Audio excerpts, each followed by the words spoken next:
La matinale écho de Radio Classique avec Stéphane Pedrazzi. L'invité de Comment j'ai réussi, Guy Sidos, PDG des cimenteries Vicat. Bonjour. Bonjour. Merci d'être avec nous. Groupe cimentier, 10 000 collaborateurs. Vous êtes présent dans 12 pays, 4 milliards d'euros de chiffre d'affaires. Vous êtes l'unique cimentier français. Le dernier des Mohicans, comment ça se fait ? Oui, alors je préfère qu'on dise le premier, parce que nous sommes effectivement le cimentier français, à capitaux majoritaires français, à centre de décision en France, à l'île d'Abo, entre Lyon et Grenoble, dans l'Isère, qui est notre département de naissance, j'ose dire, et vous êtes également vous... Que je connais très bien, je suis né juste à côté. Exactement, nous sommes proches de Auvergne-Jaillé. Je suis né un petit peu plus tard quand même par rapport à Louis Vicat, fondateur de l'entreprise qui a découvert les techniques du ciment moderne en 1817.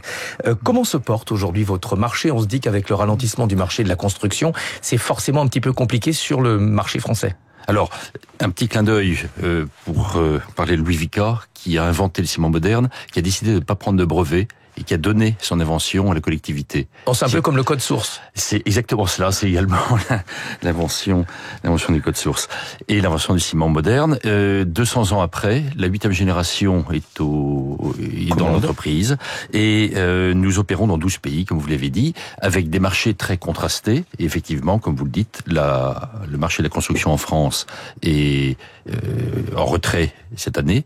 Nous avons anticipé cela et beaucoup travaillé sur ce qu'on appelle les grands travaux, notamment en Auvergne-Rhône-Alpes, sur le Lyon-Turin. Voilà, le tunnel, très important. Le tunnel qui va désenclaver une grande partie des territoires économiques français, mais pas que la France. Alors pour ceux qui ne connaissent pas exactement votre entreprise, vous fabriquez du ciment qu'on peut acheter donc en poudre, mais vous produisez également du béton prêt à l'emploi et du granulat. Oui. Alors le cœur de métier reste le ciment. Ouais. Le ciment est une industrie de proximité. Nous produisons localement pour les besoins locaux avec des locaux. Et nos implantations sont faites pour durer au moins un siècle. Notre échelle de temps, c'est le siècle. Le béton est un mélange de granulat, de ciment, d'eau, et le ciment est la colle à cailloux. Fabriquer du ciment, c'est une activité assez polluante en termes d'émissions de CO2. La révolution dans votre métier, c'est la migration vers un ciment bas carbone. Qu'est-ce que ça représente aujourd'hui pour vous en termes de pourcentage dans votre production, puisque vous avez développé un ciment ultra bas carbone ? Oui, si vous permettez, je vous en prie. Il ne s'agit pas de pollution, il s'agit d'émissions de gaz à effet de serre. Les polluants sont définis par des lois. Ça ne veut pas dire qu'il ne faut pas les réduire. Et le fil rouge de ma stratégie industrielle, c'est la réduction de l'empreinte carbone de nos ciments. Cela passe par des actions industrielles, avec un certain nombre de leviers, très liés d'ailleurs à l'économie circulaire. Je vous donne un exemple. Nous défossilisons nos processus industriels en utilisant en lieu et place de charbon qui vient d'Afrique du Sud ou Nouvelle-Zélande. Oui. Eh bien, nous supprimons ce charbon pour le remplacer par la fraction énergétique des déchets des métropoles que nous alimentons en ciment. On imagine bien la circularité de cette technique industrielle. Et ceci est autoportant et rentable parce que l'économie circulaire représente 10% de la rentabilité opérationnelle de Vicat. Quel est l'écart de prix entre un ciment, on va dire classique, et un ciment bas carbone ? Pas à l'échelle de l'enjeu.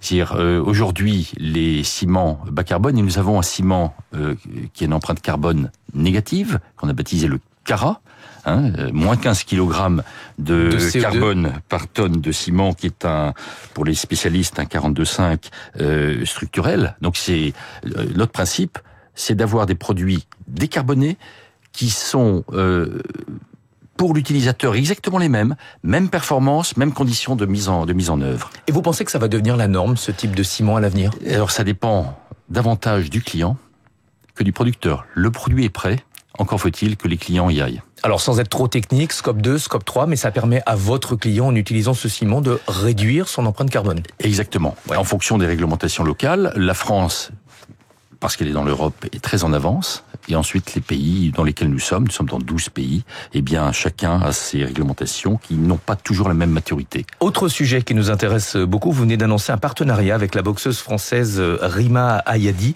après déjà 2 autres partenariats que vous aviez annoncés l'été dernier, dans le judo et dans la natation paralympique. Pourquoi ce développement dans le sport? En quoi est-ce que ça correspond à vos valeurs? Alors, ce sont trois athlètes parmi des milliers d'athlètes, mais surtout 3 athlètes exceptionnels dont les valeurs résonnent avec les nôtres. C'est de la ténacité, c'est de l'efficacité, de la réussite. Moi, je vous invite à regarder les matchs de Rima, qui a démarré la boxe à 26 ans, il y a 6 ans, et qui en passe de devenir championne du monde.